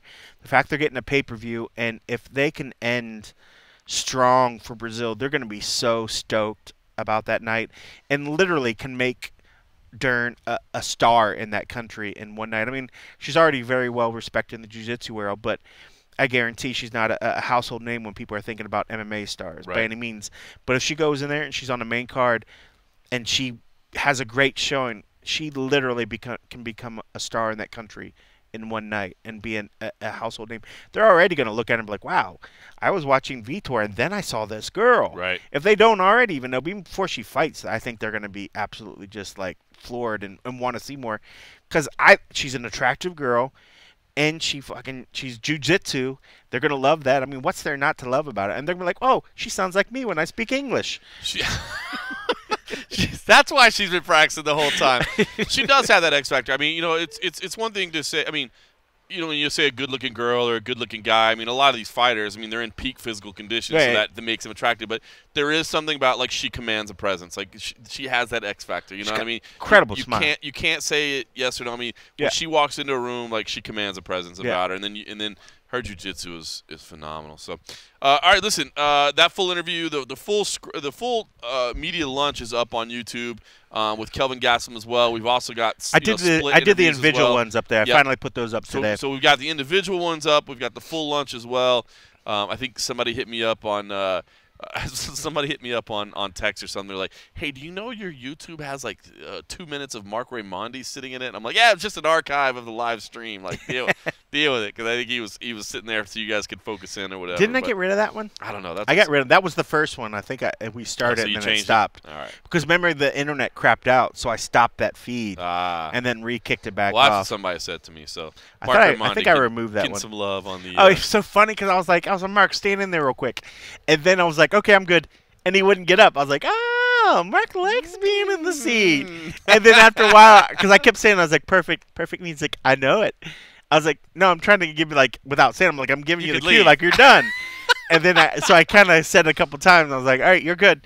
And then finally, after a while, sitting there, he's like, okay, you done with me? I was like, yeah, thank you, Mark. I was like, bruh, I said that like minutes ago. That's amazing. All right. Well, that sets up the perfect transition because somebody else who loves the spotlight, Bruce Buffer. I got to give a big shout out to my man. Bruce Buffer loves the spotlight on him. Dude, he's doing big things this week. You know, we kind of teased it. I'm not going to lie. I knew all this stuff was coming, but I couldn't say anything because obviously I was bound to secrecy by my man Buff. But playable in the UFC game, which I haven't downloaded that yet. You know, I play that with my son a little bit, not very often, but I gotta well, I guess you have to unlock them. You can't download them. So I got to get Bruce Buffer. And then also the music video is doing big numbers, filmed at the Performance Institute. And I should say there's one more announcement / product / thing coming Buffer related in the very near future. I think people are going to like as well. But I can't break that one either. But I just want to give a shout out to my man Buff. He had a big week. Why are you hating on him? No, I'm not hating at all. What? You're over there trying to edit YouTube, aren't you? No, I was looking at the comments that people were putting on fucking. You're all upset. That McKenzie. No. Oh, you're looking at the McKenzie comments? Yeah, I was like, why are there so many dislikes? And it's just people just hating on her accent, just like you said. People just fucking hating it. What's wrong with people? All right, listen. Okay, I got one other interview I wanted to share this week. I did have a chance to speak with Ryan the Master Bader as well. He is fighting. That's the best nickname ever, dude. No, it's so ridiculous and so awesome. It's so the best. I think that I'm sure by now everybody's seen this, but if you haven't ever seen the video that he did, I think it was with Flow Grappling or Flow Wrestling or Flow Combat or something like. But I'm pretty sure it's pinned to the top of his Twitter page, and it's an embedded video of him showing single leg defense, but they've got it like. It makes it look like he's naked. You know when you do the pixelation over and so it makes it look like he's naked, and basically the dude's like shooting in, and he's got his head like in his crotch, like showing single leg. Have you not seen this? Oh my god! While we're playing this audio, you'll have to check it out. It is literally, I think Flow did it. I don't know which branch of Flow, but it is the most hilarious thing that I've ever seen. But he, of course, is in the main event next week in San Jose, California. Simon Simano will be up there. Dave Mandel will be there. I should say you will be heading down to Brazil with Fernando Pratchett. You guys will be handling the UFC event. I'm actually sitting out of both events. My son's birthday is May 12th. And I've already missed 2 of my son's first 5 birthdays, and I decided I got to stop doing that. He kind of gets dates and stuff now, so I'm actually going to stay home so I can be with my son on his birthday. But Ryan Bader fighting Mo Lawal in the opening round of the Heavyweight Grand Prix. That is the feature bout at Bellator 199. I had a chance to speak with Ryan Bader, and here it is. Mr. Bader, how you doing, sir? Good, buddy. How are you? I'm good, man. Good to catch up with you. I appreciate the time. Oh, for sure. All right, man. Let's talk about this fight. Let me tell what's life like as a heavyweight for you, man. I mean, are you getting second helpings at dinner? Maybe grabbing a couple extra beers on the weekend. What's it like for you? No, I'm pretty healthy, or not pretty healthy. I'm definitely healthy, eating wise throughout it. There's no real difference except right now, basically. I would be at light heavyweight. I'd kind of be in my head like, hey, I need to be around 220, 223 right now, a week and a half out. Whereas now I'm 230, 233, not worrying about it at all. Still fast. This whole tournament, I'm not going to go out there gaining a bunch of weight and go out there and feel differently. I'm going to keep what makes me good, my cardio, my speed, and feel fast out there, feel strong. So the difference will really be on Wednesday, Thursday, and Friday. Not having to cut 15, 17 pounds of water out of my body, and then try to replace that. It's got to do something at least a little bit in that fight time. So I'm looking forward to not doing that and feeling great in the fight. Yeah, no doubt. So basically, your training camp was just like it was a light heavyweight fight. Yeah, exactly. I did a little different stuff as far as like keeping some strength workouts a little longer into that training camp, whereas I cut back on light heavyweight, so I didn't have that extra muscle, but basically the same thing. And so nothing different. Feel good out there. Feel better than I do at light heavyweight, so I'm looking forward to that for sure. Very nice. Well, I'm sure you've been sitting back just like we have, watching this tournament unfold and see how things played out. What are your thoughts on the results so far? I mean, has it been going as you expected, or have there been any surprises in the results along the way? Yeah, it's exciting. The first fight was good there with Mitrione and Big Country. You saw 2 sides of it. You saw Mitrione's fast striking and taking down, so he get tired a little bit. You saw him kind of come back. So that was interesting to see. And then you saw Fedor and Mir, where going into that fight, I just thought Mir was too big for him, and he obviously has the tools to win on the ground or the feet. But so that was a little surprising, ending that quickly. Fedor getting the knockout, So that being said, it was cool to see also because that could be a potential match in the finals, and who doesn't want to fight Fedor in the finals, and it kind of be the storybook, finale. I know you don't want to let yourself, think past the moment, but is that the storybook ending right there? It would be the legend Fedor, in the finals? Yeah, I think so. I was always a big fan of his, and then he always has he already has a huge following, and his country on his back, and coming into that fight, fighting him for the heavyweight belt in a Grand Prix style tournament, hopefully a great venue. I mean, it doesn't get much story than that. So, selfishly, it's good to see him win. Yeah, for sure. All right, well, let's talk about. I mean, here you are in the last quarterfinal. Again, not looking past this result, but I mean, are you feeling at a disadvantage at all? I mean, obviously, I guess you'd be the guy that has to fight on the least amount of rest, right? I mean, is that a disadvantage, or the fact that this thing is weeks and months apart? Does that play in at all? Are there any good things for being the last quarterfinal? What do you think? To be honest, it doesn't really matter for me. Guys that fought at the beginning, they have to wait for a while. I waited between my defense and now, but they're gonna have to wait from whenever they fought February to who knows, October maybe. So for me, it's fine. I'd like to get my feet wet in there. Coming up next week, and then jump right back in. So I kind of like it that I fought last. I got to see the lay of the land. I know who I'm fighting. Since February, winning this fight, so it's all good. Give me the thoughts on King Mo. I mean, he's dabbled at heavyweight before, so I don't think he's going to be in over his head fighting a heavyweight. But what do you think about the matchup itself, and how does it favor you? Yeah, I just think I'm more physical. I'm quick. I think I do everything just as well, if not better, than he does. And then what really sets us apart is I think I'm coming into the prime of my career. I want it bad. My cardio is more some of the best at light heavyweight, let alone here at heavyweight. Whereas I kind of feel that his body doesn't really hold up to the training that needs to be done. I know he's not in there, working as hard as I am, for sure. He's not putting in the sparring, he's not putting in the wrestling, the grappling, the cage wrestling that I am, and that's always been an advantage of mine, going in there and kind of breaking guys and feeling them kind of wither away, as the rounds go on, and let alone this is a 3-round fight, so I just feel that's the kind of difference. He's not confident in his cardio, he's not confident in his wrestling, because that might get him tired. That's why he kind of sits back, looks for a right hand, and likes to play that game. So I just feel like we're at different points right now, and I think that's going to be, I'm going to start, picking my shots. I'm going to get better as the rounds go on.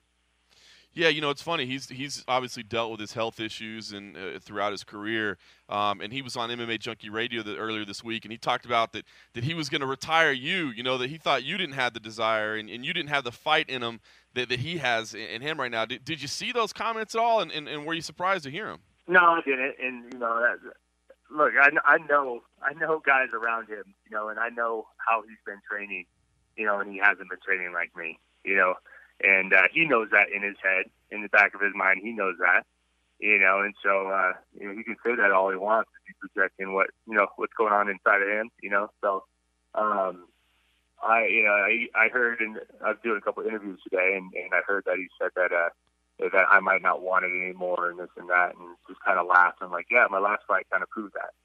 Defending my title, stopped a top 5 guy, regardless of promotion, and for the title defense, but my mind's not there anymore. Yeah, right. I'm going to this tournament. I'm excited. I want to win this whole thing. I want to be a 2-division champ, and he's the start of this. You mentioned Fedor as the ultimate dream ending would be awesome, but next is Matt Mitrione. Are you thinking about that fight at all? I mean, are you allowing yourself to game plan, to strategize, to consider the options, or is that a dangerous path to go down? Yeah, I'm not really I know Matt, and we're buddies, and it's one of those things where I haven't thought about it too much yet. I watched their fight in his last fight and kind of took what I could from it. But we'll cross that bridge when it comes. I got a fight spot there, a tough fight spot there, and win already. So one of those things where go win this fight, and then we have time to game plan and think about that. That kind of stuff. So I'm not one to, although it's fun to look forward to who I potentially might fight. I know I'm fighting Matt, but then who I might fight in the finals. But I don't let myself get ahead too much. Yeah, with hearing the stuff today that you've heard that Kingmo was saying, does it add a little chip on your shoulder? I mean, at this point, I doubt you need much motivation. You're a pro. You've been around for a long time, but I mean, does it add anything to it? Do you kind of want to shut the guy up a little bit, or do you have to kind of separate yourself from emotions as well? Well, yeah, it doesn't really rile me out, but I don't need any more motivation. But it's just funny, him saying that. Where does that come from? I think that comes from his own self, his doubts, his insecurities. I haven't begun to scratch the surface of what I can do. I'm in the prime. I'm a young 34 years old. My body's never felt better. Where he has a hard time making it to the fights. We were supposed to fight before. We pulled out 9 weeks prior to that fight, and then he hasn't fought in over a year. And his last win is Rampage. He's a great fighter, but he's not in his absolute prime. Himself. Mm-hmm. And so if we look at that, and we look at who I fought and who he's fought, go down my list. I'm 9-1 in the last 10 fights, and when's the last time I haven't fought a top 10 guy, regardless of promotion? Right. It's not his fault he hasn't fought these guys, but he's rotated some losses and some wins, and his big wins. His last big win was a Rampage. Who Sonnen just beat, and like I said, he's a great fighter, but he's not a prime Rampage. And he went in there, had a lot of trouble with him, and close fight, and gassed out, I'm going to go in there, push that pace on him. I'm going to make him doubt himself and the training he's put in. Like I said, I have people around him, and I know he hasn't been putting in training that I have, and so I just think it's more of a projection of how he's feeling, rather than an attack on me. That Fedor result the other week, it really kind of seemed to get everybody re-energized in this tournament, man. It really seemed to kind of spark some interest. So I'm wondering, do you feel like there's I don't want to say a responsibility on you, but do you feel like you kind of want to go out there and make a big statement like Fedor did to keep the hype going, or is this more about just do what you got to do to get a win and make sure you advance and keep moving towards the ultimate goal? There's both, but you want to go out there and have that, like, oh shit, Bader looked awesome, went and stopped Mo. Now he's fighting, oh, look at this matchup next. He's fighting, two heavyweight Mitrione. Bader's got the wrestling, Mitrione has the striking, and how's that going to play out? And look on the other side of the bracket, you got, Fedor and Sonnen, and who makes it there, then the matchup. I do, feel like there's some responsibility there. And for my own self, I want to make a statement right away. And so I want to make a statement to my next opponent and whoever's going to win that on the other side of the bracket in the meet in the finals. Yeah, so definitely. Nice, brother. All right, man. Well, I definitely appreciate the time. I know you're busy, so I thank you for that. Any other last thoughts or messages or anything like that we can get out there for you? Man, I'm just excited. Just like, your last question. I'm looking to go out there and make a statement, not only to these fans here, but to the other competitors in this tournament, and get this fight done one step closer to division champ and having fun with it. Feel great and ready to do it.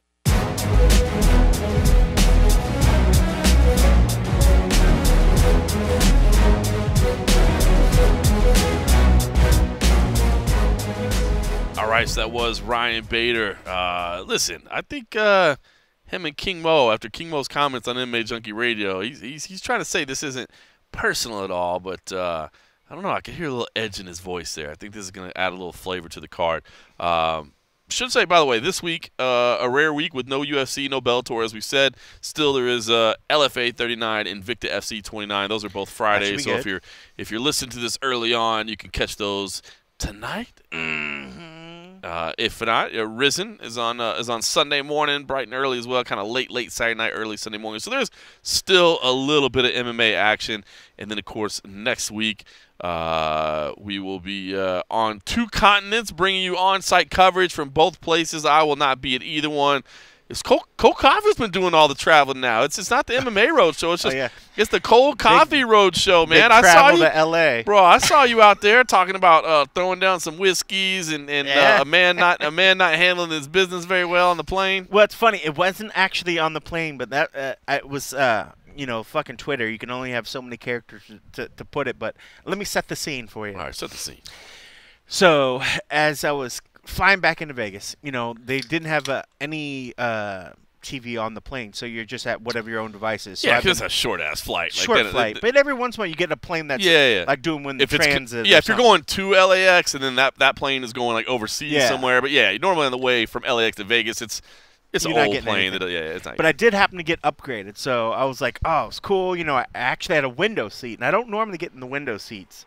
But it was a beautiful, beautiful day when we finally got up. There were some bumps as soon as we're getting up. But we got up over the clouds, and the sun, since it was later in the day, the sun was kind of going down. We were kind of getting in that golden hour, and the sun over the clouds was just beautiful. So it set me in the sort of reflective mood. So just kind of flipping through the phone, and I went and was listening to a bunch of like 70s and 80s songs. And time goes by, and we're getting ready to land into Vegas. Starting to see the lights, and the guy next to me, I think it was him. I assume it was his sister and his father. They were Japanese. Didn't speak much English, because every time the the stewardess, the flight attendant, the woman that's there for your safety and to make sure that you live in case of emergency. All you look at her is the supply to the Woodford Reserve. She brought me 2 Woodford Reserves and gingers. Because I noticed, when they were asking drinks, he kind of politely did the wave off. And at first, I had my headphones on, and I thought like he was asking for water. He was doing that motion where just like you're tipping your hand back like you're drinking the water. Right. And I remember thinking like, oh, she never brought him his water. I was like, oh man, I should say something. And then she came back before we took off again and was like asking for drinks when you're on the plane, what you want. And then I saw him do it again, but this time I had my headphones off, and he was kind of saying, no, no, no, no, no drink or whatever. And I was like, okay, I misread it. I was going to be that guy. I was going to say, like, man, you forgot his drink, My buddy here. And my buddy that I know so well. So I was just feeling I was feeling love. I was feeling like you were feeling the whiskey. Yeah, I felt the whiskeys because when we were coming into land, I was even like, oh hey man, because I saw him try to take a picture of the lights, but he didn't want to be rude and like cross over my space to do it. So I kind of just nudged him, was like, feel free to do it. And he's like, oh okay, and he reached over and took his shot. So I was just like, oh, I was feeling the love. Flipped through my phone and I found "Sailing" by Christopher Cross. If you don't know the one, it's the song that goes, "Sailing takes me away." And so I was listening to that and I was coming in. I was like, "Oh man, I feel great." And I was like, "I'm gonna write a text. I'm gonna send a tweet or whatever." And the plane kind of comes down and I had the text and I was starting to work on it. And I was like, "Oh, I want this to be perfect." Just beautiful and poetic. Beautiful. And we touched down. I was like, "Okay, I'm gonna finish it. I'm gonna gather my thoughts. I'm gonna put the most beautiful text together and just explain how good I was feeling." And as I'm walking through the airport to kind of go back to think, I was like, oh, let me hit the restroom. Let me just think about this text. And I hit the restroom. And as I'm pulling in there, I'm using the restroom. I'm like, okay, what am I going to say? I want to put this. The guy in the stall behind me literally blowing massive chunks. I mean, it's just, and then you hear the splatter.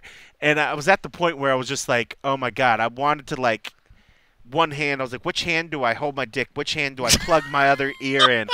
Because I didn't want to freak, just let it go, I mean, I don't want to spray or whatever. I mean, I'm not the most well endowed. I don't just let it and lay it down into the stall.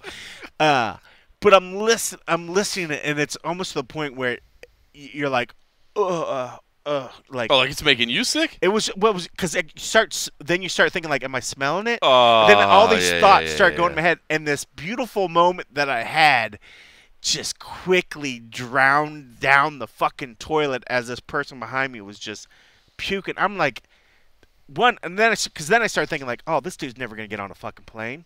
Like nobody's gonna let him on a plane. Because he's definitely on his way out. If he's not on his way in. He's on his way out. No, like, I mean, he's hammered, getting to the airport. Fucking hammered. Trying to do the Morgan, trying to get wasted just to the perfect amount to get on a plane. But he went too far. He tried to do the Morgan and he overstepped the line. the line. But literally, then it got to this point where I was like, oh, I had these great visions. I was going to write this wonderful tweet. And I'm not a wordsmith, as anybody that's read any of my writing knows. Or listen to the podcast. Or knows you. Or knows me in real life. So I was just like, oh, fuck. It just ruined it. And then as I'm going down the escalator to get to the baggage, it just made me start chuckling. And I was like, man, I had this beautiful moment that I haven't had really, because I never sit in the window of coming back to Vegas. You come into Vegas so many times, and I sit in the aisle seats usually, and you don't even think about it. You forget about a lot of the joy that people get when they come into Vegas. Mm-hmm. They forget what this trip means to them. I mean, we take it for granted. And this was one trip. By sitting in the window, it kind of just threw it back in my face that we live in a wonderful city. Being able to travel and go do media events in other cities and go to different places, and it just made me very reflective. And then having the whole moment of the guy thrown up in the restroom, just taken away from me in a heartbeat. It just sailed away. But then as I was going down the escalators, I just started chuckling. I was like, God, Vegas. Like, you see the most beautiful of things, and then you see some shit where you just leaves you shaking your head like, it's the best of the human nature, and you're like, this is fucking awesome. It's the best. I love it here, and I was just like, all right. So that's why I try to end it with like, Vegas, I love you so hard. That's what's up. That's the chaos of Vegas, man. It is. It is a great place to live.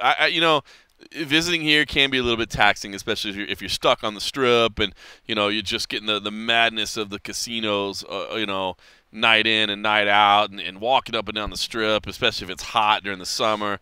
But this is a great place to live, and then you get to see the madness. Then you see the people that take it just a little too far. I mean, like, you can pretty much do whatever you want here. I mean, I always thought of myself as kind of a master of moderation. Yeah, I mean, you push it, but you don't go so far as like losing it. And especially, I've been in situations where people that have gotten too drunk, and it's like, oh, you're almost jeopardizing your flight. Yeah. You know? And then you got people that expect you to go, and then it's like, okay, have fun and do your thing, but keep it together a little bit. Make sure you can get on a plane. And I was just laughing because I was like, that dude's not getting on a fucking plane. Way. He is not going to make it. But good times. Yeah. Good times. The big round trip to LAX. Man. It was a long fucking day, though. It was like, yeah, it's a long day. Leave the house at 5-ish to head to the airport. And then I think I rolled back into the house around it was about 9 p.m. So, yeah, it was a long one. It was a long one, but people don't realize. Some long hours. That's what's up. Well, like I said, you'll be on the road next week. You'll be down in Brazil with Fernando Prajas. We'll figure out how to do a little podcast. I'm sure we can sneak a little something. Am I right that Fiasco Jones is going to be down there with you as well? He is. I think so. I tried double checking that. And, I feel like we did talk that he was going to be down there. So I figure something. I know Cody and some of the folks that are maybe not the biggest fans of Fiasco Jones. We'll keep it minimal, I promise. We'll keep it minimal, and I'll chime in as well. We'll figure out a way to make it happen. It's gonna be weird, man. We're gonna have staff in San Jose. We're gonna have staff in Rio, and I'll be sitting at home all by my lonesome. So that's gonna be weird. I'm usually one of the guys out on the road. Dead birds. Yeah, Jesus Christ. Email patrol for the dead birds. I can't wait to see your wifey's reaction when you send that 3 little birds. She just started texting me earlier and asking me when I was going to be home. I wonder if there's more dead birds.